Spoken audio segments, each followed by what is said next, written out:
Hello everyone, myself Sravanti Bhattacharya, Associate Professor of Sony Nursing College. Welcome to our YouTube channel. तो आज हम एक बहुत important topic के बारे में डिस्कस करेंगे जो रिसेंटली वर्ल्ड वाइड डेथ हो रहा है इस कंडीशन के वजह से। This is the number 1 killing disease.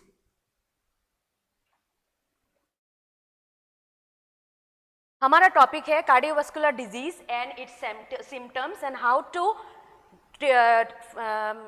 prevent this condition and what will be the primary treatment for this disease.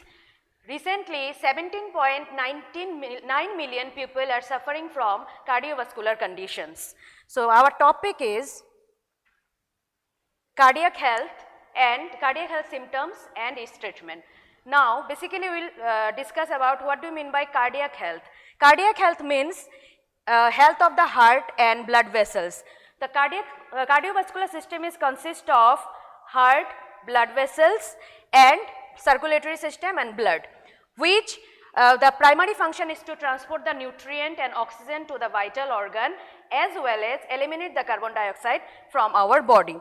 How will manage the cardiovascular problem or cardiovascular issues?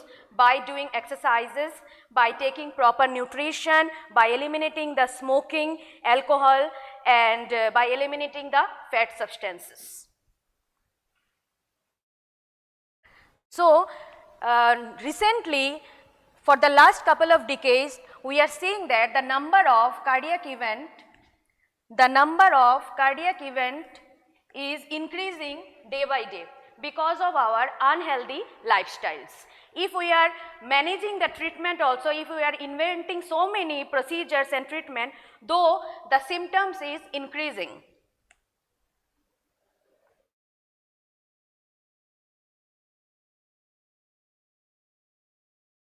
Now we will see the definition of cardiac health. So cardiac health, according to American Heart Association, the cardiovascular health is the absence of disease and the presence of 7K health factor. What do you mean by 7K health factor?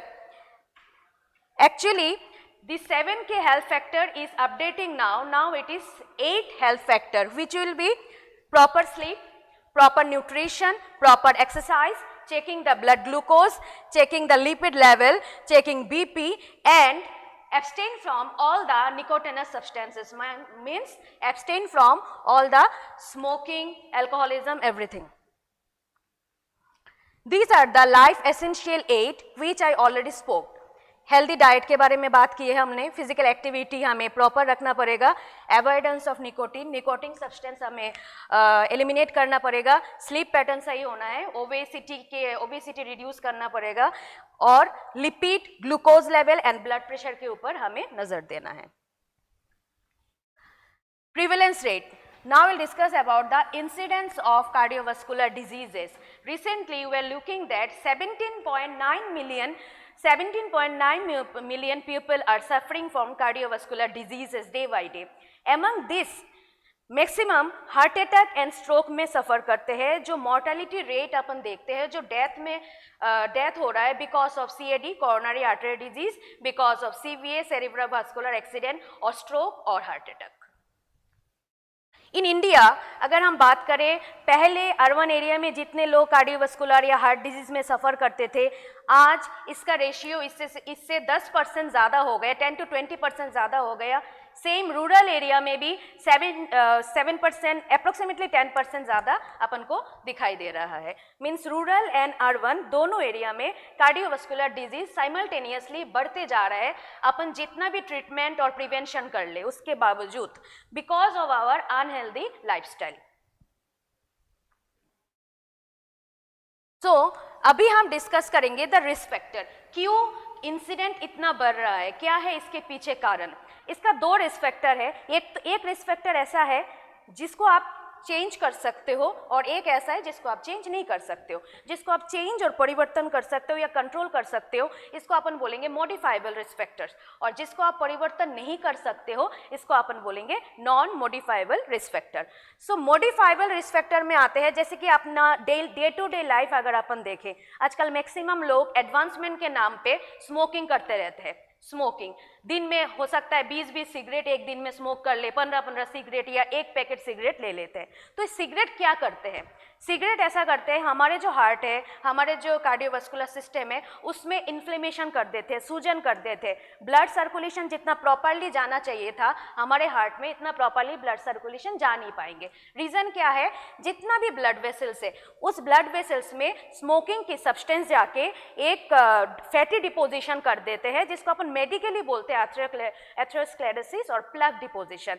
क्यों होता है? Because of bad cholesterol, bad fat हमारे artery के अंदर accumulate हो जाते हैं और ब्लड प्रॉपरली जा नहीं पाते। इसकी वजह से हमारे हार्ट के सेल और कार्डियक सेल डैमेज हो जाते हैं और हमारा हार्ट डिजीज होने का चांसेस और ज़्यादा बढ़ जाते हैं। और एक चीज़ होते हैं जो स्मोकिंग करते हैं, उनमें देखा गया है जो ऑक्सीजन होता है वो ऑक्सीजन बहुत कम हो जाती है, बिकॉज इसमें कार्बन मोनोऑक्साइड बोल के एक बहुत ही हार्मफुल गैस होता है, वो गैस के अमाउंट हमारे ब्लड में बढ़ जाते हैं। और कार्बन मोनोऑक्साइड क्या करते हैं? उस ऑक्सीजन को रिड्यूस कर देते हैं, हमारे ब्लड सेल में वो ऑक्सीजन जा नहीं पाते। और मेन मुद्दा है हमारे हार्ट एंड हमारे ब्रेन दोनों को ऑक्सीजन मिलते नहीं है। सेकेंड होता है स्मोकिंग, आपने समझ लिया, तो स्मोकिंग को हमें डिडक्ट करना है, रिड्यूस करना है consumption. Diabetes mellitus, diabetes mellitus का मतलब क्या होता है? आपको पता है कि आजकल लोग जो है, चाहे वो 30 इयर्स का हो, 25 इयर्स का हो, 40 इयर्स का हो, वो मायने नहीं रखते, सभी लोगों का जो है ग्लूकोज लेवल बहुत बढ़ा हुआ नजर आता है because of only unhealthy lifestyle, जो अपन कंजम्पशन करते हैं अनहेल्दी फूड, इसकी वजह से हमारे डायबिटीज मेलाइटस होने का चांसेस ज़्यादा है। ओबेसिटी, हमारे मोटापा की वजह से भी हमारे ब्लड ग्लूकोज लेवल बॉडी में बढ़ जाते हैं। होता क्या है, कैसे कनेक्शन कैसे बना पाएंगे अपन ब्लड ग्लूकोज के साथ हमारे हार्ट का? ब्लड ग्लूकोज हमारे सारे के सारे ब्लड ग्लूकोज जो ब्लड वेसल्स होते हैं उसमें स्टक हो जाता है, स्टिकी हो जाते हैं और ब्लड वेसल्स को डैमेज कर जाते हैं, नैरो कर देते हैं, स्टीफ बना देते हैं, ब्लड वेसल्स की इलास्टिसिटी खत्म कर देते हैं, जिसके वजह से हमारे ब्लड वेसल्स में सर्कुलेशन प्रॉपरली होते नहीं है और हमें ऑक्सीजन मिलता नहीं है और कार्डियोवास्कुलर सिस्टम धीरे धीरे डैमेज हो जाएंगे। नेक्स्ट अगर बात करें फिजिकल इनएक्टिविटी, फिजिकल इनएक्टिविटी का मतलब होता है मैक्सिमम टाइम आजकल अपन सेडेंटरी लाइफस्टाइल बहुत ज़्यादा पसंद करते हैं। सेडेंटरी लाइफस्टाइल का बात अगर अपन करें, आप आईटी सेक्टर में चले जाओ, लोग बैठे बैठे लैपटॉप में काम करते हैं। हमारे सारे के सारे काम जो है अभी बैठे बैठे हो चुका है, हम एक्सरसाइज करना पसंद नहीं करते। WHO ने रिकमेंड कर दिया कि वीकली हमें 150 आवर्स तो मिनिमम से मिनिमम एक्सरसाइज करना है, बट हम लेजी हो चुके, हम एक्सरसाइज नहीं करना चाहते।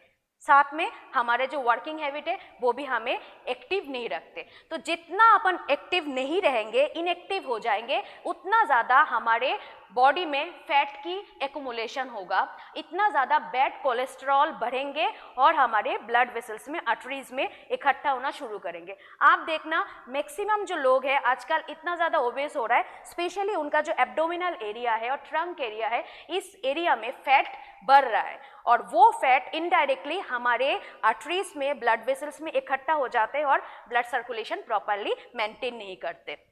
नेक्स्ट होता है हमारे high cholesterol. High cholesterol basically because of obesity and आपकी स्मोकिंग, ये सारे चीज़ इकट्ठे मिलके हाई कोलेस्ट्रॉल बनाते हैं। नॉर्मल कोलेस्ट्रॉल का अगर लेवल होते हैं, मेडिकली अपन इसको बोलते हैं, हमारे दो तरीके के कोलेस्ट्रॉल होते हैं, एक होते हैं गुड कोलेस्ट्रॉल, एक होते हैं बैड कोलेस्ट्रॉल। तो जो बैड कोलेस्ट्रॉल है वो बैड कोलेस्ट्रॉल आपको कार्डियक डिजीज, आपकी ब्रेन डिजीज, ऐसा डिजीज क्रिएट कर सकते हैं।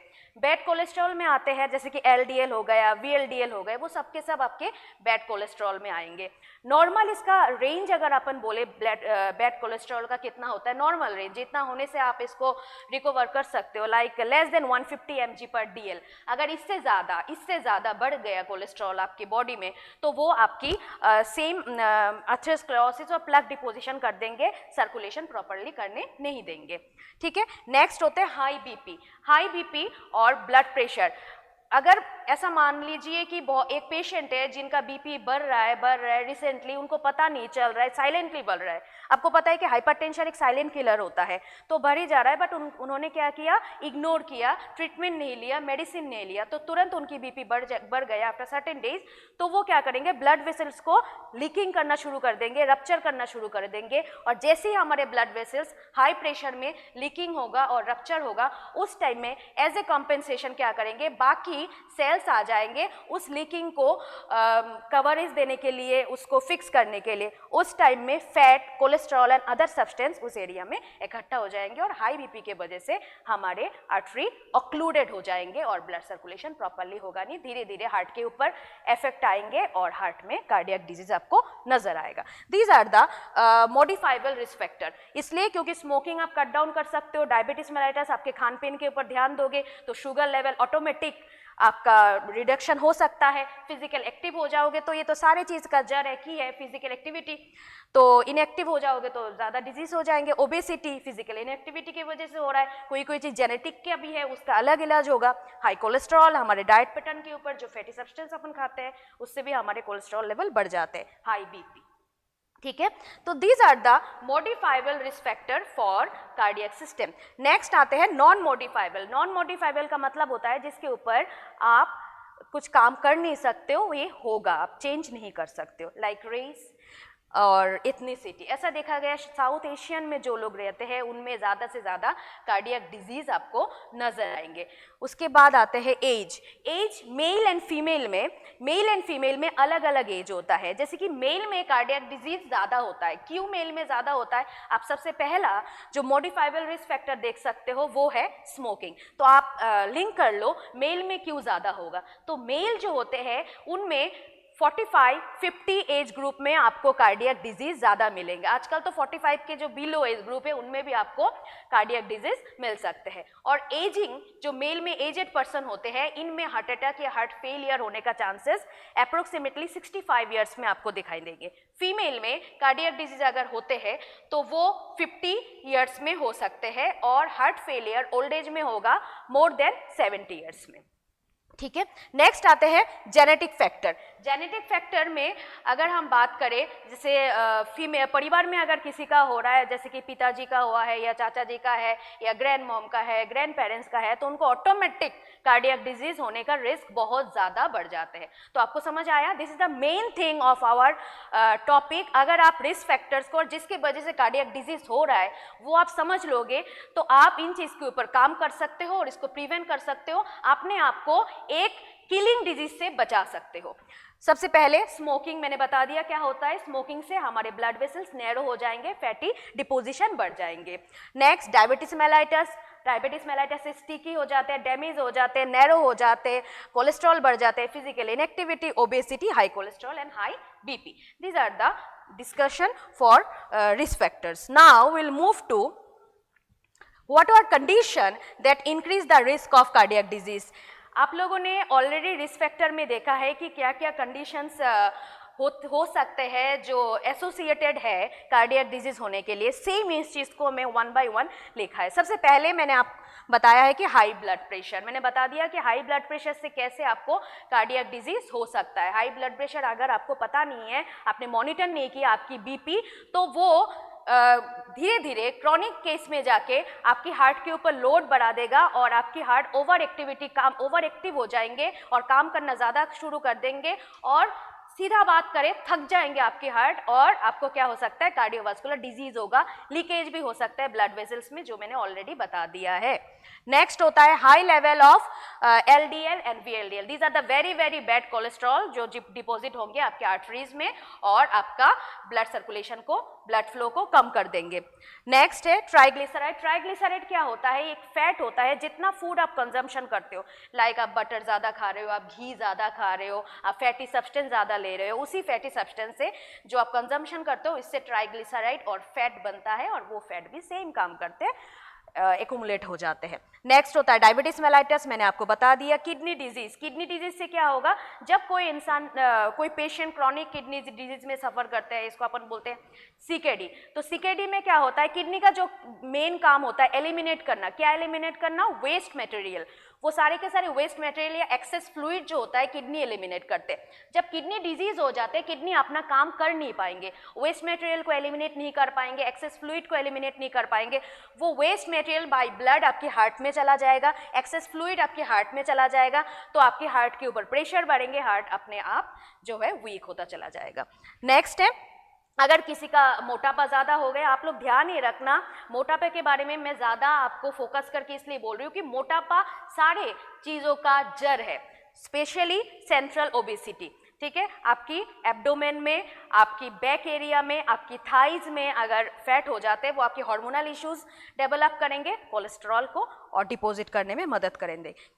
Human immunodeficiency virus, HIV, HIV के वजह से क्या होता है, एचआईवी की वजह से आपको इन्फ्लेमेशन होने का चांसेस ज़्यादा है, इम्यूनो कॉम्प्रोमाइज आप हो जाते हो, आप कोई भी इन्फेक्शियस सब्सटेंस होता है उसके साथ आपका इम्यूनिटी एक्ट नहीं कर पाएंगे, तो आपको डायरेक्टली इनडायरेक्टली एचआईवी के वजह से इन लॉन्ग रन में जाके कार्डियोवास्कुलर डिजीज हो सकता है। नेक्स्ट है डिप्रेशन, एंजाइटी, पैनिक अटैक। छोटे छोटे चीज़ों में आजकल जो है लोग टॉलरेट नहीं कर पाते हैं, उनके बीपी बढ़ जाते हैं, उनके स्ट्रेस बढ़ जाते हैं, तो स्ट्रेस की वजह से आपका क्या है, हार्मोनल इम्बैलेंस दिखाई देगा और वो आपको डिजीज क्रिएट कर सकते हैं और हाइपरटेंशन डेवलप कर सकते हैं। नेक्स्ट है metabolic diseases, any metabolic, like मैंने बात किया कि डायबिटीज मेलाइटस, मैंने बात किया थायराइड एबनॉर्मलिटी, मैंने बात किया वेट बढ़ रहा है, वो सभी के सभी आपकी मेटाबॉलिक डिजीज में आते हैं, जहाँ पे हमारे फूड हमारे बॉडी में प्रॉपरली मेटाबॉलिज्म हो नहीं सकता, डाइजेशन नहीं हो सकता है और एनर्जी बन नहीं सकता है, प्रोसेस हमारा एबनॉर्मल हो जाएंगे। नेक्स्ट, अगर हम बात करें कि कार्डियोवास्कुलर डिजीज क्या क्या होते हैं, तो कार्डियोवास्कुलर डिजीज क्या क्या है, तो इसका मैं वन बाय वन पिक्चराइजेशन आपको बता देती हूँ। This are the as a whole picturisation कि क्या क्या लिस्ट, क्या क्या हो सकता है cardiovascular disease. There are variety of cardiovascular diseases, तो जो मैक्सिमम कॉमनली हमारे जनरल पॉपुलेशन सफ़र करते हैं उसका नाम और उसका लिस्ट आउट मैं आपको एक एक पेज में बताते जा रही हूँ। सबसे पहले कॉरोनरी आर्टरी डिजीज और सीएडी। मैंने आपको बताया कि कार्डियोवास्कुलर डिजीज जो है वो वर्ल्ड का नंबर 1 किलिंग डिजीज है और इसमें सबसे ज़्यादा लोग जो सफ़र कर रहा है वो है सीएडी, कॉरोनरी आर्टरी डिजीज। इतना टाइम से एक ही बात मैं आपको बोलने का कोशिश कर रही थी, वो है बैड कोलेस्ट्रॉल हमारे आर्टरी के अंदर में इकट्ठा हो जाता है और प्लग हो जाता है। What are the bad cholesterol? Bad cholesterol means fat. आप देखिए ये हमारा हेल्दी आर्टरी है, अगर किसी का आर्टरी हेल्दी होगा, जिन्होंने अपने वेट के ऊपर ध्यान दिया, अपने डाइट पैटर्न के ऊपर ध्यान दिया, अपने एक्सरसाइज के ऊपर ध्यान दिया, स्मोकिंग नहीं किया, तो इनके आर्टरी अगर चेक करोगे आप तो देखोगे इसकी आर्टरी ऐसा हेल्दी है प्रॉपरली, इसमें कोई डिपोजिशन, कोई एक्यूमुलेशन आपको मिलेगा नहीं। बट जिनका लाइफस्टाइल थोड़ा ऑल्टर्ड हो गया है और because of any other condition, इसके वजह से इनके आर्टरी के सराउंडिंग में ऐसा प्लग और कोलेस्ट्रॉल वाइज प्लग या फैट जो है एक्यूमुलेट होना शुरू कर देंगे, तो अपन बोलेंगे इसको प्लग एक्यूमुलेशन और इसको अपन बोलते हैं एथेरोस्क्लेरोसिस। और वो प्लग क्या करेंगे, ऑब्स्ट्रक्ट कर देंगे ब्लड फ्लो को, तो ब्लड फ्लो प्रॉपरली हो नहीं पाएंगे। धीरे धीरे there will be complete blockage. जैसे ही कंप्लीट ब्लॉकेज हो जाएगा देयर विल बी इस्केमिया, है ना, और ऑक्सीजन प्रॉपरली पास नहीं होंगे, तो ऑटोमेटिक पेशेंट में जो है सिम्टम एराइज होना शुरू हो जाएगा। क्या क्या सिम्टम होगा मैं आपको थोड़ी बाद में बता दें। काइंड ऑफ ऐसा स्ट्रक्चर हो जाता है because of fat accumulation in the arteries. Now this is cardiomyopathy. Cardiomyopathy, cardio means heart और मायो मीन्स मसल। तो कार्डियोमायोपैथी में क्या होता है, हमारे जो हार्ट के मसल्स होते हैं इसमें बेसिकली मेन प्रॉब्लम हो जाता है हार्ट के मसल्स में।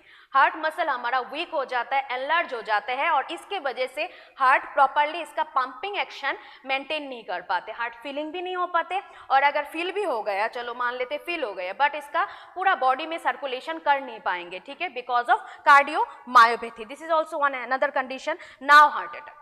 हार्ट अटैक तो आप मान लीजिए कि हार्ट अटैक जो है कार्डियोवास्कुलर डिजीज का ऐसा एक कंडीशन है जिसकी वजह से अपन कार्डियोवास्कुलर डिजीज को वर्ल्ड की नंबर 1 किलिंग डिजीज बोले हैं, क्योंकि हार्ट अटैक की वजह से होता है। Now what is heart attack? Heart attack में क्या होगा, सेम बात है जो चीज़ अपने सीएडी में पढ़े थे, मतलब कॉरोनरी आर्टरी डिजीज में जो हमारी मेन आर्टरी है जिसमें प्लग डिपोजिशन हो गया, फैट एक्यूमुलेशन हो गया, जिसकी वजह से ब्लड सर्कुलेशन हुआ नहीं है और हार्ट में ब्लड आया नहीं है, और इसकी वजह से हमारे हार्ट को ब्लड मिले नहीं और हार्ट अपना काम कर नहीं पाया, ठीक है। नेक्स्ट आते हैं हमारे हार्ट फेलियर। हार्ट फेलियर में क्या होगा, there are variety of reason, इसकी वजह से हार्ट पंप नहीं कर पाएंगे और हमारे जो वेंट्रिकल्स होते हैं वो वेंट्रिकल्स एनलार्ज हो जाएगा। मेनली कौन सी वेंट्रिकल पंपिंग एक्शन करते हैं? Left ventricle. जो लेफ्ट वेंट्रिकल आपकी पूरा बॉडी में ब्लड को सर्कुलेट करेंगे और लेफ्ट वेंट्रिकल के ऊपर इतना ज़्यादा प्रेशर आ जाएगा और लेफ्ट वेंट्रिकल एनलार्ज हो जाएंगे और आपको हार्ट फेलर होगा। और सबसे पहला जो सिम्टम आएंगे आपको रेस्पिरेटरी डिस्ट्रेस दिखाई देंगे, चेस्ट पेन दिखाई देंगे और वन बाय वन और हम बात करते जाएंगे। नेक्स्ट होते हैं ये हमारे वाल्व डिसऑर्डर्स है। वाल्व हमारे 4 तरीके के वाल्व होते हैं। आप मान लो अगर इजी अपन बात करें, वाल्व क्या है? जैसे रूम में वेंटिलेशन के लिए आपको विंडो का ज़रूरत होता है, दरवाज़ा का ज़रूरत होता है, सेम हमारे हार्ट में ब्लड सर्कुलेशन के लिए आपका वाल्व का ज़रूरत होगा। तो 4 तरीके के वाल्व होते हैं। बहुत सारे पेशेंट हैं जिनमें कंजेनिटली वाल्व डिसऑर्डर होता है, वाल्व ओपन नहीं होते, ठीक है। वाल्व मिसिंग आपको मिलेंगे, वाल्व लीकिंग मिलेंगे और इसके वजह से वाल्व अगर लीकिंग मिल रहा है तो ब्लड जो है बैकफ्लो होते जाता रहेगा। उसके बाद वाल्व में आपकी डैमेज हो जाएगा तो वाल्व नैरो हो जाएंगे, क्लोज हो जाएंगे, ओपन नहीं हो पाएंगे तो प्रॉपरली ब्लड फ्लो नहीं कर पाएंगे। वाल्व डिसऑर्डर वो कंजेनिटल भी हो सकता है, बाय बर्थ भी हो सकता है और एज के साथ साथ भी आपको वाल्व डिसऑर्डर नजर आते हैं। लाइक जो जेरिएट्रिक केस अगर अपन बोले, मोर देन 60 ईयर्स बोले, इनके वाल्व एज के कारण नैरो हो जाते हैं, तो नैरो होने के वजह से वाल्व ओपन और क्लोज नहीं हो पाते। नेक्स्ट होता है एसेंडिंग एओर्टिक एनोरिज्म। आप इस इमेज को देख सकते हो, ठीक है। ये एओर्टा होते हैं, तो ये जो है प्रॉपर ब्लड सर्कुलेशन का काम करते हैं, हमारे पूरा बॉडी सिस्टम में ब्लड ले जाएंगे। कभी कभी aorta because of high pressure और अदर कार्डियोवास्कुलर इश्यूज के वजह से जो एओर्टा होता है उसमें स्वेलिंग हो जाते हैं, बेलोनिक स्ट्रक्चर बना देते हैं हमारे एओर्टा। जैसे ही बेलोनिक स्ट्रक्चर बनेंगे उसमें आपको धीरे धीरे लीकेज भी नजर आएगा। इसको अपन बोलेंगे एसेंडिंग एओर्टिक एनोरिज्म और ब्लीडिंग हो सकता है एनोरिज्म के वजह से। एनोरिज्म जो होता है ये थोरासिक एनोरिज्म भी होता है, मतलब जो कार्डियक सिस्टम के साथ लिंक है, और एब्डोमिनल एरिया में भी आपको एनोरिज्म दिखाई देगा और एनोरिज्म के वजह से आपकी ब्लड वेसल से ब्लीडिंग होंगे। ये एक लाइफ थ्रेटनिंग कंडीशन होता है।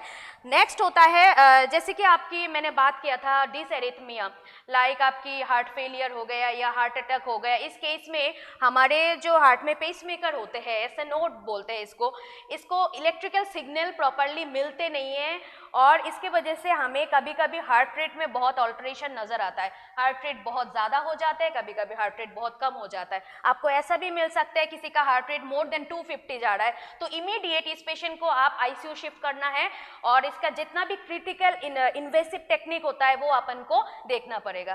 तो because of abnormal electrical signal तो पेशेंट के हार्ट रेट में ऑल्टरेशन आएगा, कम हो सकता है, जिसको अपन ब्रेडिकार्डिया बोलेंगे और टेकिकार्डिया बोलेंगे। टेकिकार्डिया मतलब जिसका हार्ट रेट बढ़ जाएंगे।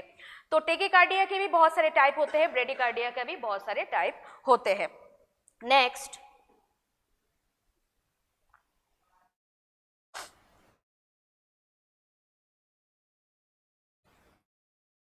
सेरिब्रोवास्कुलर एक्सीडेंट। तो सेरिब्रोवास्कुलर एक्सीडेंट और सीवीए, मैंने आपको बताया था कि दो ऐसा कंडीशन है, एक होता है हार्ट अटैक और एक होता है सीवीए, जिसकी वजह से मॉर्टेलिटी रेट इंक्रीज आपको देखने मिल रहा है। सीवीए क्या है? सेरिब्रोवास्कुलर एक्सीडेंट और स्ट्रोक। हमारे ब्रेन सेल को कंटिन्यूअस ऑक्सीजन का जरूरत होता है, continuous oxygen and blood circulation और न्यूट्रिएंट का जरूरत होता है। अगर हमारे brain cell within 30 second के लिए भी ऑक्सीजन और उसको ब्लड सर्कुलेशन नहीं मिलते तो इसमें हाइपोक्सिया हो जाएगा और ब्रेन डेथ हो जाएगा। तो इस सीवीए में क्या होता है? स्ट्रोक हो जाता है because of less blood circulation due to cardiac issue. हमारे ब्रेन सेल में प्रॉपरली ऑक्सीजन मिलेंगे नहीं है तो डेथ होगा। और दो तरीका के स्ट्रोक हो सकता है इसमें, एक तो होता है प्रेशर बढ़ने की वजह से हमारे जो ब्रेन में जितना भी वेसल्स होता है इस वेसल से रप्चर हो जाएंगे और ब्लीडिंग होगा, और एक हो सकता है ये डेथ हो गया, मिलेगा ही नहीं और सेल डेथ है। नेक्स्ट है पल्मोनरी एम्बोलिज्म। पल्मोनरी एम्बोलिज्म क्या होता है? पल्मोनरी एम्बोलिज्म एक एसोसिएटेड कंडीशन होता है कार्डियोवास्कुलर डिजीज के साथ, जिसमें आपकी ब्लड क्लॉट जो होता है वो सर्कुलेटरी सिस्टम से कार्डियक सिस्टम होके आपके पल्मोनरी एरिया में चला जाते हैं और वो आपकी लंग्स में छोटे छोटे एम्बुलस फॉर्म में रह जाते हैं और जिसकी वजह से आप ब्रीथिंग कर नहीं पाते हो, आपको रेस्पिरेशन जो है लेबर ब्रीथिंग आपको नजर आते हैं, ठीक है। इसको अपन बोलते हैं pulmonary embolism. Specially pulmonary embolism का मेन रीजन जो होता है वो होता है डीप वेन थ्रोम्बोसिस और डीवीटी। क्या होता है डीवीटी? अगर हम डीवीटी का एक इमेज देखेंगे, आप देखिए नॉर्मल ब्लड फ्लो, ठीक है, ये हम डीवीटी डीप वेन थ्रोम्बोसिस, इधर मैं स्पेशली लेग का ही बात किया क्योंकि डीवीटी आपकी लोअर एक्सट्रीमिटी में ज्यादा होता है। इसके पीछे बहुत रीजन है, लॉन्ग स्टैंडिंग पोस्चर हो तो आपको डीवीटी हो सकता है, आपकी कोलेस्ट्रॉल बढ़ गया, एलडीएल एंड वीएलडीएल मान लो 500, ट्राइग्लिसराइड 500 पहुंच गया जो 150 और 100 तक होना चाहिए, उस टाइम में वो फैट को एक्यूमुलेशन कर देंगे, ब्लड क्लॉट बना देंगे और वो ब्लड क्लॉट आपकी जो डीप वेन होता है उसमें डिपॉजिट हो जाएंगे, इकट्ठा हो जाएंगे। आप देख सकते हो कैसे क्लस्टर बना दिया और इस क्लस्टर की वजह से प्रॉपर अमाउंट में फ्री फ्लो ब्लड सर्कुलेशन हो नहीं पाएंगे और ये जो क्लॉट होता है, ये clot by blood flow circulatory system के साथ ऐसे करके अपना ही कॉलोनाइजेशन बना के मूव होता चला जाएगा और systemic vascular circulation SVC, systemic vascular circulation से वो जाएंगे हमारे हार्ट में, हार्ट होके लंग्स में, ऐसे करके करके हमारे सारे के सारे बॉडी सिस्टम में मेजर ब्लड ऑर्गन्स में ये जो ब्लड क्लॉट है वो चला जाएंगे। नेक्स्ट, इसके बारे में हमें ऑलरेडी डिस्कस कर दिया। चलो, हार्ट डिजीज एंड इसकी वार्निंग साइन। इतना टाइम हमने डिस्कस किया हार्ट डिजीज क्या क्या होते हैं, क्यों होते हैं, क्या कारण है उसका होने का। मान लो किसी को हो गया और इसको पता ही नहीं चल रहा है, ठीक है, तो ये जो साइन मैं अभी आपको बताऊंगी, इस साइन को ध्यान से आप याद रखना। अगर आप एनकाउंटर हो रहे हो इस साइन के साथ, आपको ऐसा लग रहा है आज 7 दिन हो गया मुझे ये चीज़ फील हो रहा है, तो आप लेट मत करना, इमीडिएट कोई भी हेल्थ केयर पर्सनल से कांटेक्ट करना है। सबसे पहला जो साइन होता है उसका होता है चेस्ट पेन, चेस्ट में दर्द होना। कैसा दर्द होगा? चेस्ट में ऐसा दर्द होगा जैसे कि लग रहा है सुइया चुभ रहा है, ठीक है, चेस्ट में ऐसा दर्द होगा, कंजेशन होके रखा है, टाइट होके रखा है, कोई आपका चेस्ट को स्क्वीज कर रहा है, ऐसा लगेगा कुछ चीज़ आपके चेस्ट के ऊपर कुछ बैठा है, बहुत ज़्यादा हेवी प्रेशर आपको फील होगा और ये पेन जो है मिनट के लिए रहेगा, जैसे कि 1 मिनट के लिए 2 मिनट के लिए आपको ऐसा चेस्ट पेन फील होगा और वो पेन रेडिएट होता रहेगा। कहाँ का रेडिएट होगा? रेडिएट आपकी आर्म में होगा, आपकी बैक में होगा, आपकी नेक में होगा, आपकी जॉ में होगा, आपकी इस मैंडिबुलर एरिया में होगा। तो ये जो पेन आपको फील होगा वो नेचर होता है कार्डियक पेन का, चेस्ट पेन का। मिनट के लिए वो पेन होगा जैसे कि नीडल प्रिक सेंसेशन के जैसा, स्क्वीजिंग के जैसा, टाइटनेस के जैसा, हाई प्रेशर के जैसा और वो रेडिएटिंग पेन होगा। अगर किसी का पेन मोर देन 5 मिनट तक रह रहा है तो उसकी फैमिली मेंबर भी वेट ना करे कि घर पे सही होगा, नहीं होगा घर पे सही। 5 मिनट से ज़्यादा अगर किसी का पेन है तो इमीडिएट हॉस्पिटलाइज करो, बिकॉज ये पर्सन जो है इधर हार्ट अटैक में जा रहा है, हार्ट फेलियर में जा रहा है या कोई और कंडीशन में जा रहा है related to cardiac system. Next होता है फीलिंग सिक। चेस्ट पेन अकेला नहीं आएगा, चेस्ट पेन जैसे होगा इसके साथ साथ आपको बहुत ज़्यादा स्वेटिंग होगा और स्वेटिंग के साथ साथ आपको ऐसा लगेगा आपकी सर भारी हो रहा है और आपको चक्कर सा आ रहा है, तो मतलब आपको ऑटोमेटिक बात है आप सिक फील करोगे, तो वो ही लिखा है चेस्ट पेन नंबर 1 और फीलिंग सिक। ध्यान रखना the nature of chest pain. Next, stomach pain. Stomach pain का मतलब होता है जब भी अपन को पेन सेंसेशन होता है उसके साथ न्यूरोलॉजिकल फंक्शन जो है, न्यूरोलॉजिकल सिस्टम एसोसिएटेड होता है और इसकी वजह से हमें स्टोमक में पेन तो मैं बोलूँगी नहीं बट अनइजीनेस सेंसेशन होता रहता है, ठीक है। नेक्स्ट है स्वेटिंग। मैंने आपको बोला पर्सपिरेशन साथ में होता रहेगा चेस्ट पेन के साथ में। Leg pain, arm pen associated symptom है सारे के सारे, जॉ पेन, बैक पेन, ठीक है। चॉकिंग सेंसेशन, चॉकिंग सेंसेशन आप लोग फील करते होंगे कभी कभी। चॉकिंग सेंसेशन ऐसा लगता है कि आपकी जो थ्रॉट है और ये एरिया है, चेस्ट एरिया है, उसमें कुछ अटक गया है ना, और आप बहुत प्रेशर से उसी चीज को निकालने का कोशिश कर रहे हो, इसको अपन बोलेंगे choking sensation. Actually choking sensation होता क्यों है? चॉकिंग सेंसेशन इसलिए होता है जब हमारे हार्ट को ब्लड नहीं पहुंचता है, हार्ट हाइपोक्सिक सिचुएशन में जा रहा है, उस टाइम में लंग्स को भी ब्लड और ऑक्सीजन नहीं पहुंच रहा है और एयरवेज ऑब्स्ट्रक्शन हो रहा है, और एयरवेज ऑब्स्ट्रक्शन आपको ऐसा सिम्टम देते हैं जैसे कि आपकी थ्रॉट एरिया में और चेस्ट एरिया में कुछ चीज अटक रहा है, कुछ ऑब्जेक्ट अटक रहा है, इसको अपन बोलेंगे चॉकिंग सेंसेशन। और जैसे ही चॉकिंग सेंसेशन होगा आपकी पूरा फेस रेड हो जाएगा और आपकी पूरा प्रेशर फील होगा थ्रॉट एरिया में।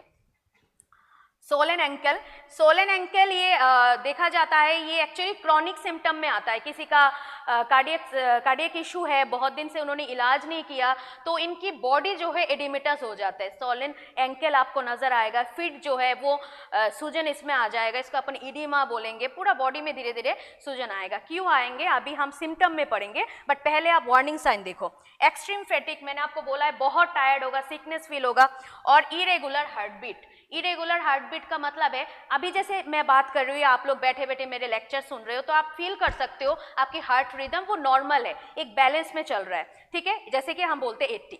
तो इस केस में आपकी हार्ट कॉम्पेंसेट करनी शुरू कर देंगे, आपकी लंग्स कॉम्पेंसेट करना शुरू कर देगा।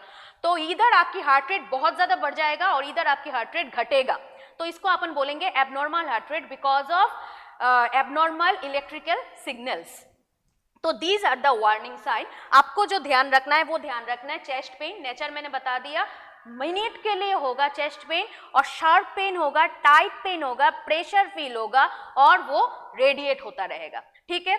नेक्स्ट उसके साथ साथ आपको स्वेटिंग बहुत होगा, हेडेक बहुत होगा, बहुत वीकनेस आपको फील होगा, आपकी जो एब्डोमिनल एरिया में उसमें एक अनइजीनेस सेंसेशन होगा, लोअर एरिया में आपका एक्सट्रीमिटीज में भी आपको पेन फील हो सकता है।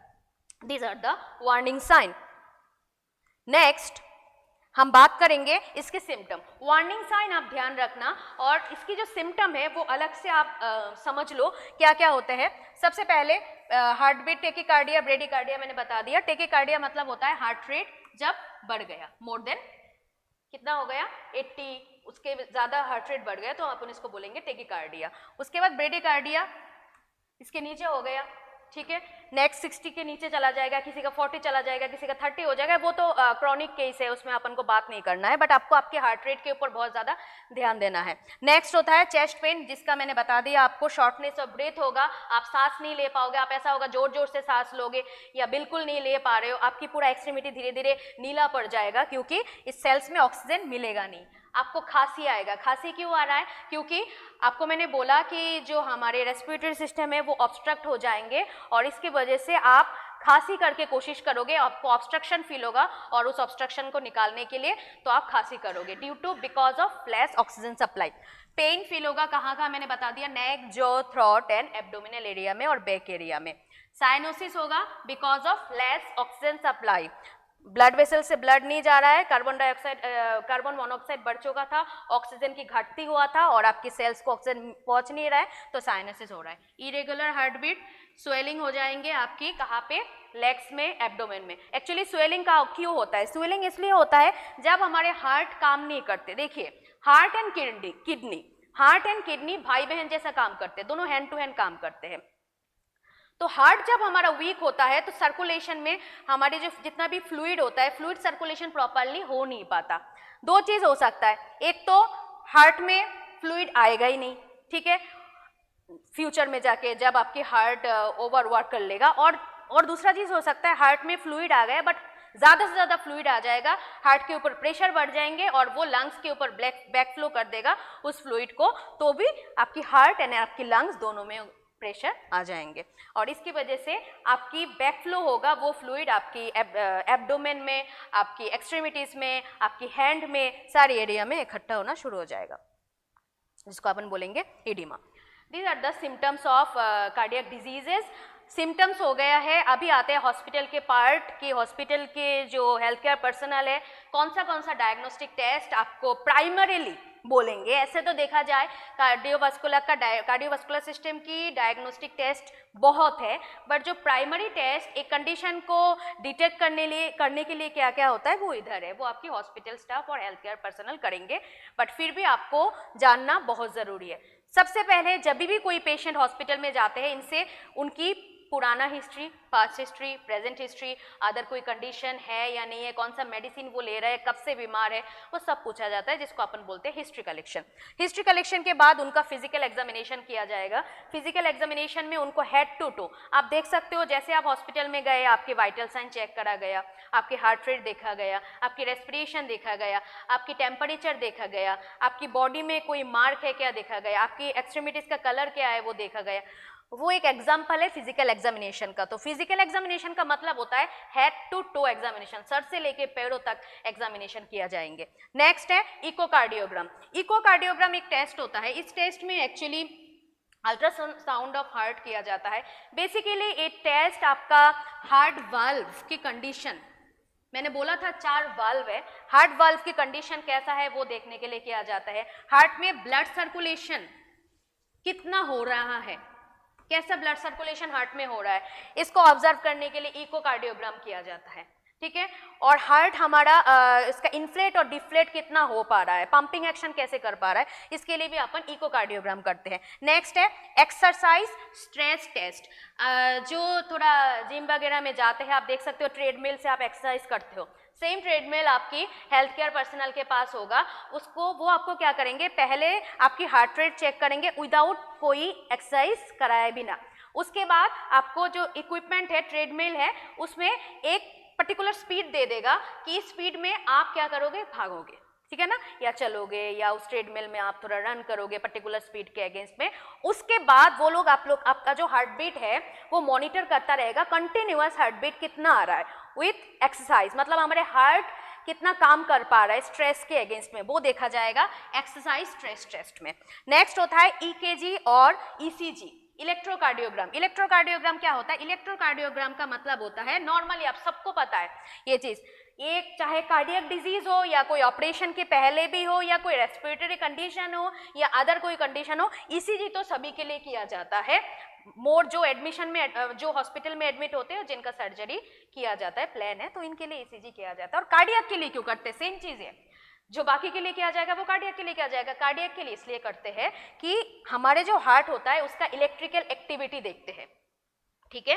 इलेक्ट्रिकल एक्टिविटी का मतलब होता है, जैसे मैंने आपको बताया था कि हार्ट में क्या होता है, इलेक्ट्रिकल चार्जेस जाता है, हार्ट रेट बढ़ जाता है, हार्ट रेट कम हो जाता है, वो सभी चीज़ आपको ईसीजी में पता चलेंगे। नेक्स्ट होता है ब्लड टेस्ट। ब्लड टेस्ट बहुत ज़रूरी है।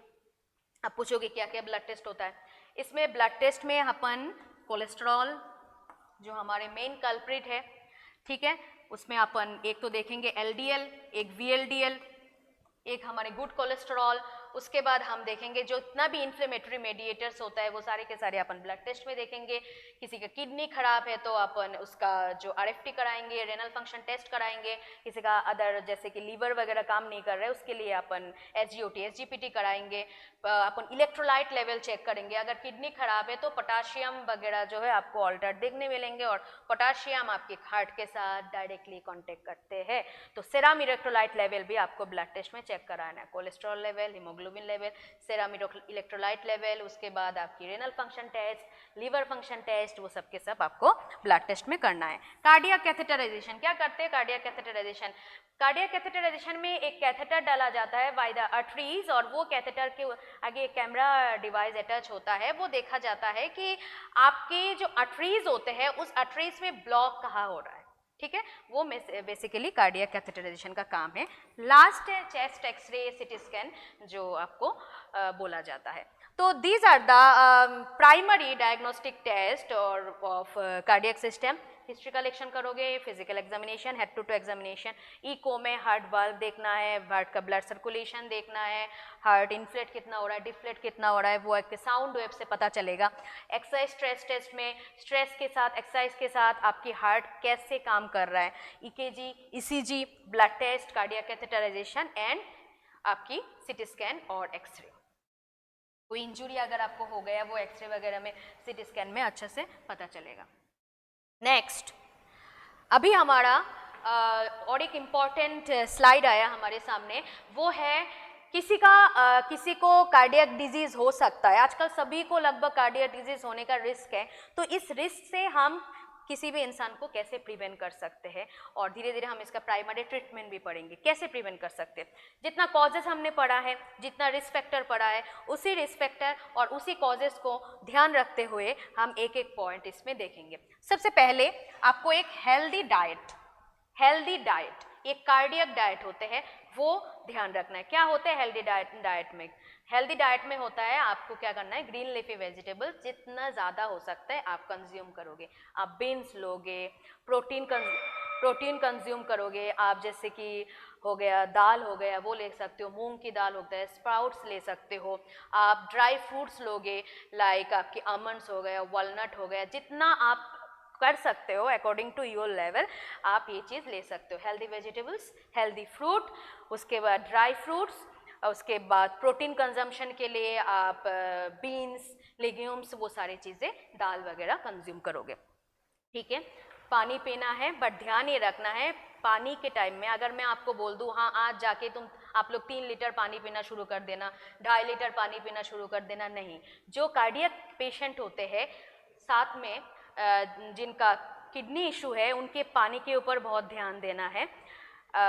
जैसे कि 1.5 लीटर से ज़्यादा पानी अपन बोलते नहीं है, जिनका हार्ट में ओवरलोड हो रहा है फ्लूइड का, तो 1.5 लीटर से ज़्यादा पानी आप पियोगे नहीं। और साथ में जिनका किडनी डिजीज़ है उनके लिए भी 1 लीटर और 1200 ml पानी बोला जाता है, इससे ज़्यादा नहीं। हाँ, अगर किसी का ये प्रॉब्लम है नहीं, कार्डियक डिजीज़ है नहीं, बट फ्यूचर में प्रिवेंट करना चाह रहे हो तो वो हेल्दी रहने के लिए अच्छे से पानी पिए, अप्रोक्सीमेटली 3 लीटर पानी पिए, और उसके साथ साथ भी अपनी किडनी और कार्डियक सिस्टम के ऊपर ध्यान दें। ठीक है, बाहर के कोई खाना आपको खाना नहीं है, कोई अनहेल्दी डाइट, बर्गर वगैरह, चाउमीन वगैरह वो नहीं खाना, कोई सॉफ्ट ड्रिंक नहीं लेना। सबसे पहले शुगरी सब्सटेंस को बिल्कुल अवॉइड करना है, और अल्कोहल वगैरह के बारे में मैं बाद में आऊँगी। मेंटेन योर वेट, आपको योगा करना है, प्राणायाम करना है, वीक में 3 दिन तो आपको एक्सरसाइज करना ही है, चाहे आप कितना भी बिजी हो, ऑल्टरनेटिवली आपको 3 दिन एक्सरसाइज करना है। 3 से 4 दिन करेंगे तो अच्छी बात है, नहीं तो 3 दिन करिए। Manage your stress, you have to do meditation and yoga and pranayama, everything link है दोनों साथ में। Adequate sleep, get adequate sleep. आजकल के जनरेशन में मोबाइल यूज़ का इतना टेंडेंसी बढ़ चुका है, तो वो सोते तो है ही नहीं, तो रात में 3 से 4 घंटे सोएंगे तो ये स्ट्रेस लेवल बढ़ाएंगे, कॉर्टिसोल बढ़ेंगे, फैट बढ़ेंगे, और वो इनडायरेक्टली आपकी cardiac disease after certain years कर सकता है। तो स्लीप पैटर्न बहुत ज़्यादा ज़रूरी है। स्लीप से हमारा इन्फ्लेमेशन भी कम होता है, स्लीप अगर ढंग से लोगे तो इन्फ्लेमेशन होने का चांसेस भी कम है। नेक्स्ट है चेक योर कोलेस्ट्रॉल। हाँ, cholesterol level and blood pressure level को पीरियडिकली सभी को चेक करना है। अगर किसी का एज ग्रुप 20 भी है, 25 ईयर्स भी है, वो लोगों को भी अपनी कोलेस्ट्रॉल हो सके तो 2 महीना में एक बार तो चेक कराइए। और ब्लड प्रेशर आपको वीक में, किसी के पास इंस्ट्रूमेंट हो तो आजकल तो डिजिटल मिलता ही है, वो खरीद लीजिए। घर पे बड़े बूढ़े भी लेते हैं, और आप है और आप खुद का भी ले लो, चेक कर लो, बड़े बूढ़े का भी चेक कर लो। और नहीं तो अगर नहीं है तो 15 दिन में एक बार आपका ब्लड प्रेशर का लेवल चेक कराइए। सेम आपको शुगर का लेवल भी चेक कराना चाहिए हाथों हाथ। एंड और एक चीज़, थायराइड, जो मेटाबॉलिक डिसऑर्डर्स में आते हैं, इधर आप हाइपोथायराइडिज्म के हो या हाइपोथायराइडिज्म के हो, दोनों कंडीशन आपको एक बार देखना है। थायराइड की लेवल भी आप 3 महीने के अंदर अंदर एक बार चेक करा लीजिए। अगर आपका थायराइड मिलता है, उसके थायराइड प्रॉब्लम मिलते हैं, तो उसके लिए आप इमीडिएट मेडिसिन लीजिए। Next, alcohol consumption. अल्कोहल बिल्कुल भी कंज्यूम नहीं करना है। ये बहुत सारा फंडा होता है। आप ऐसा बोला जाता है कि फॉरेन के स्टडी में कि अल्कोहल, बहुत बोला गया था कि अल्कोहल हार्ट डिजीज को प्रिवेंट करते हैं, माइन्यूट अमाउंट में लेंगे, तो ये डेटा पूरा गलत है, नहीं है अभी ये। तो अल्कोहल कंजम्पशन आपको लिमिट करना है, क्योंकि अल्कोहल से इन्फ्लेमेशन हो जाएगी। ब्लड प्रेशर आपको मेंटेन करना है, जो मैंने आपको बताया है। खुद एक डिजिटल इंस्ट्रूमेंट खरीद लीजिए, नहीं तो आप आपकी बीपी मॉनिटर करते चलिए। कोलेस्ट्रॉल लेवल चेक कराइए आप लोग का। कोलेस्ट्रॉल में आपको ट्राइग्लिसराइड क्या होता है मैंने आपको बताया था। जितना भी आप खाना खाते हो ना, फैट कंजम्पशन करते हो ना, उसी से ट्राइग्लिसराइड बनता है, फैट बनता है। वो लेवल होता है नॉर्मली 150 mg/dl से कम होना पड़ेगा। अगर किसी का इससे ज़्यादा हो गया तो वो दिक्कत आएगी। इसका भी रेशियो है माइल्ड, मॉडरेट एंड सीवियर। मान लीजिए किसी का 500 हो गया तो उनका तो कार्डियक डिजीज होने से कोई नहीं बचा सकते। नेक्स्ट, डायबिटीज आप चेक करना है। स्मोकिंग आपको बिल्कुल कट डाउन करना है, और एक्सरसाइज आपको रेगुलरली परफॉर्म करना है। ठीक है, तो दीज आर द स्टेप्स जो आपको देखना है। वही चीज़ मैंने 5 एक कॉमन वेज बता दिया, जिस वेज से आप क्या कर सकते हो, हार्ट डिजीज एंड स्ट्रोक, क्योंकि हार्ट अटैक एंड स्ट्रोक ज़्यादा हो रहा है, मोर्टेलिटी रेट उससे ज़्यादा है, तो उसको आप मैनेज कर सकते हो। न्यूट्रिशन, न्यूट्रिशन में आपको फ्रूट्स के बारे में मैंने बताया था, होल ग्रेन्स के बारे में बताया था, दाल के बारे में बताया था, बीन्स के बारे में बताया था। उसके बाद ओमेगा 3 ओमेगा 6 होते हैं, वो सीड्स ऐड कर सकते हो, जैसे कि आपको आलसी के बीज होते हैं, आलसी के बीज आप कंज्यूम कर सकते हो, वो आपकी एंटी इन्फ्लेमेटरी काम करते हैं, एंटीऑक्सीडेंट का काम करते हैं। ठीक है, प्रोसेस फूड आपको कंज्यूम बिल्कुल नहीं करना है। एक्सरसाइज आपको रेगुलर करना है 150 मिनट्स रेगुलर। उसके बाद आपको डेली एक्टिविटी परफॉर्म करना है, टोबैको बिल्कुल नहीं लेना है। और एक ड्रग के बारे में इन्होंने बताया है एस्पिरिन। एस्पिरिन एक्चुअली अपन क्लॉटिंग से प्रिवेंट करने के लिए देते हैं, बट एस्पिरिन का साइड इफेक्ट होता है, ब्लीडिंग हो सकता है। तो कोई भी जाके मार्केट से या हमारे फार्मेसी से specially over the counter medicine बोल के एस्पिरिन को लेके मत आइए, क्योंकि एस्पिरिन को आपको मिनिमाइज करना है। ठीक है, next, these are the common treatment for heart disease. Common treatment का मतलब होता है प्राइमरी ट्रीटमेंट, क्या क्या ट्रीटमेंट आप दे सकते हो अगर किसी का हार्ट डिजीज हो गया है ना, तो उसके लिए प्राइमरी इलाज क्या है, वो तो मैंने प्रिवेंशन बता दिया क्या क्या आपको करना है। ट्रीटमेंट में सबसे पहला आएगा स्टेटिन। स्टेटिन का मतलब होता है ऐसा ड्रग है, स्टेटिन ऐसा ग्रुप ऑफ ड्रग है जो आपकी क्या करेंगे, कोलेस्ट्रॉल को लिमिट करेंगे। बॉडी में बैड कोलेस्ट्रॉल बढ़ा है उसको लिमिट करेंगे, उसको रिड्यूस करेंगे, इसीलिए स्टेटिन ड्रग दिया जाता है। क्या क्या आते हैं स्टेटिन ड्रग में, एक दो एग्जाम्पल मैंने आपको बता दूंगी जो नॉर्मली यूज होता है, पेशेंट कॉमनली कंज्यूम करते हैं। ठीक है, 25% ऑफ द केस में जो है वो स्टेटिन हार्ट अटैक से बचा सकते हैं। 25% हार्ट अटैक केस को बचा सकते हैं स्टेटिन अगर कोई ले रहा है और जिसका कोलेस्ट्रॉल हाई है। नेक्स्ट होता है बीटा ब्लॉकर। बीटा ब्लॉकर आप लोग सुनते होंगे कि किसी का प्रेशर की मेडिसिन चल रहा है तो मैक्सिमम केस में अपन बीटा ब्लॉकर देते हैं। बीटा ब्लॉकर आपकी प्रेशर को मिनिमाइज कम करते हैं और हार्ट अटैक से बचाते हैं। ब्लड थिनर्स, देखिए मैंने आपको बात किया है अभी कि आप बोलोगे मैडम आपने तो बोला है कि एस्पिरिन को ब्लड थिनर बोलते हैं और एस्पिरिन नहीं लेना है। हाँ, एस्पिरिन अननेसेसरी आपको नहीं लेना है, फार्मेसी से नहीं खरीदना है। वन एंड ओनली अगर आपको डॉक्टर परमिट करते हैं because of repetitive blood clot, तो उस टाइम में आप एस्पिरिन विथ ऑब्जर्वेशन ले सकते हो। लाइफस्टाइल चेंजेस जो ऑलरेडी अपन ने प्रिवेंशन में बात करा है। ठीक है, आप देखिए इधर 4-5 कॉमनली यूज मेडिसिन जो है वो अपन बात करेंगे। सबसे पहले एंजियोटेंसिन कन्वर्टिंग एंजाइम और एसी इनहिबिटर्स, वो ब्लड प्रेशर को रिड्यूस करेंगे, हार्ट फेलियर से बचाएंगे। इसमें आते हैं कैप्टोप्रिल, रेमिप्रिल, ऐसा ब्रांड नेम की ड्रग आते हैं। नेक्स्ट आते हैं बीटा ब्लॉकर। बीटा ब्लॉकर में भी जैसे बीटा ब्लॉकर भी हार्ट अटैक से बचाते हैं और आपकी ब्लड प्रेशर को कम करते हैं। एटिनोलोन वगैरह वो आपकी बीटा ब्लॉकर में आएंगे। एसी इनहिबिटर, बीटा ब्लॉकर, ये ग्रुप ऑफ ड्रग्स है, एंटी हाइपरटेंसिव ड्रग्स बोलते हैं अपन इसको। उसके बाद जैसे कि कैल्शियम चैनल ब्लॉकर आते हैं लाइक निफिडिपिन, वो काम ही होता है ब्लड प्रेशर को कम करना, अलग अलग मैकेनिज्म ऑफ एक्शन के साथ। स्टेटिन ड्रग जो मैंने आपको बताया था कि जो कोलेस्ट्रॉल को कम करते हैं लाइक लोवास्टेटिन, पेटावेस्टिन, तो वो सब आपकी कोलेस्ट्रॉल को कम कर देंगे। नेक्स्ट आपकी नाइट्रेट होता है। नाइट्रेट क्या करते हैं, जो नाइट्रेट ऐसा ड्रग है जो आपकी ब्लड वेसल्स है जिसमें फैट एक्यूमुलेशन हो गया था, ब्लड वेसल्स आपकी कॉन्स्ट्रिक्ट हो गए थे, वो कॉन्स्ट्रिक्शन को, वो नैरोइंग को, वो स्टिफनेस को दूर करने के लिए नाइट्रेट एक ड्रग दिया जाता है नाइट्रोग्लिसरीन नाम से। वो आपके ब्लड वेसल्स को डायलेट करेंगे और जिसके वजह से blood circulation properly adequately flow होगा। एंटी डायबिटिक ड्रग, शुगर से आपको जो अगर किसी का डायबिटीज मेलाइटस है तो इनको ऑरली ड्रग दिया जाता है। मैग्लिटिनाइड, ऑरल हाइपोग्लाइसेमिक एजेंट बोलते हैं अपन इसको, जिसमें मैग्लिटिनाइड, बाइगुनाइड, ये सारे ड्रग्स होते हैं जो डायबिटीज से प्रिवेंट करते हैं।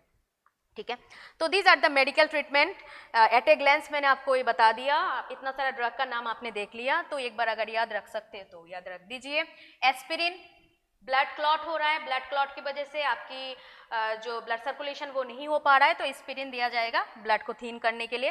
बीटा ब्लॉकर्स, बीटा ब्लॉकर्स क्यों दिया जाएगा, चाहे वो बीटा ब्लॉकर्स हो, चाहे वो एसी इनहिबिटर्स हो, चाहे वो कैल्शियम चैनल ब्लॉकर हो, तीनों का काम ब्लड प्रेशर को कंट्रोल करने के लिए, वो एंटी हाइपरटेंसिव है। डायबिटिक्स, जब भी पानी भर जाता है बॉडी में या फ्लूइड बढ़ जाता है बॉडी में, हमारा हार्ट काम तो नहीं करते तो फ्लूइड बढ़ेंगे, किडनी के ऊपर इतना ज़्यादा लोड आ जाता है, किडनी भी धीरे धीरे काम करना बंद कर देते हैं, तो इस टाइम में डाययूरेटिक्स दे देते हैं तो हमारे फ्लूइड को यूरिन के थ्रू से निकाल देते हैं। लाइक एक कॉमन एग्जांपल अगर अपन बात करें लेसिक्स। ठीक है, नेक्स्ट होता है एंटीप्लेटलेट ड्रग्स। एस्पिरिन का बात हो रहा था। तो this are the primary treatment और मेडिकल ट्रीटमेंट है जो अपन क्या करते हैं, यूज़ करते हैं किसके लिए, कार्डियक डिजीज़ के लिए। और एक होता है जैसे कि सर्जिकल मेथड वो क्रॉनिक केस में होता है, हमारे प्राइमरी ट्रीटमेंट के आएंगे नहीं। सर्जिकल मेथड में जैसे एंजियोप्लास्टी, आप लोग बहुत ने सुना होगा कि ब्लड वेसल इतना नैरो हो गया, हार्ट इतना % ब्लॉक हो गया, 60% ब्लॉक हो गया, तो हमें डॉक्टर ने बोला है कि एक स्टेंट डालना है, और स्टेंट डालने से क्या होगा, जितना भी हमारे ऑब्स्ट्रक्शन था वो रिमूव हो जाएंगे और ब्लड प्रॉपरली होगा। वो जो स्टेंट डालना, बैलोनिक इन्फ्लेट करना, वो जो आप सुना है, वही सर्जरी है एंजियोप्लास्टी, ठीक है।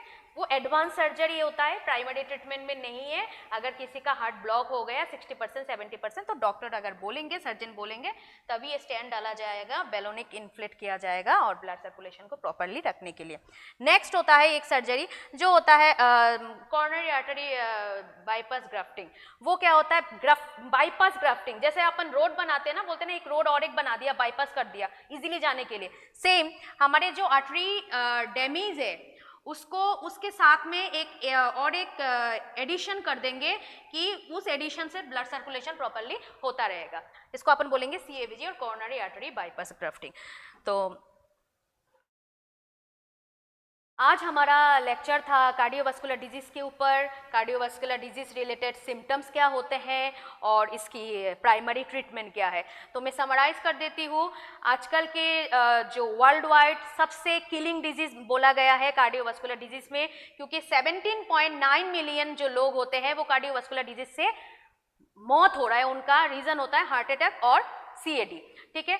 मेन क्या डिजीज दिखाई दिया, जैसे कि coronary artery disease, heart failure हो गया, हार्ट अटैक हो गया, स्ट्रोक हो गया, वो आपकी कॉमन डिजीज है। क्यों हो रहा है, हमारे लाइफस्टाइल की वजह से हो रहा है, mainly like smoking, obesity, alcoholism, fatty food consumption, inactive lifestyle, वो सब के सब हमारे कार्डियक डिजीज के लिए एक रिस्क फैक्टर माना गया है, ठीक है। वो क्या करते हैं, हमारे फैटी कंजम्पशन बढ़ा देते हैं, ट्राइग्लिसराइड लेवल बढ़ा देते हैं, प्लग डिपोजिशन कर देते हैं हमारे आर्टरीज के अंदर में, और ब्लड सर्कुलेशन हो नहीं पाएंगे। अपन को मैनेज कैसे करना है, अपन को ज़्यादा से ज़्यादा एक्टिव रहना है, हमारे लाइफस्टाइल के ऊपर ध्यान देना है, फूड, हेल्दी फूड कंज्यूम करना है, अल्कोहल स्मोकिंग तो बिल्कुल भी नहीं करना है। अगर आपको मेरी ये क्लास अच्छा लगा, कोई इन्फॉर्मेशन मिला है जिसको आप फॉलो कर सकते हो आपकी डे टू डे लाइफ में, तो काइंडली हमारे चैनल को लाइक कर देना, सब्सक्राइब कर देना। Thank you so much.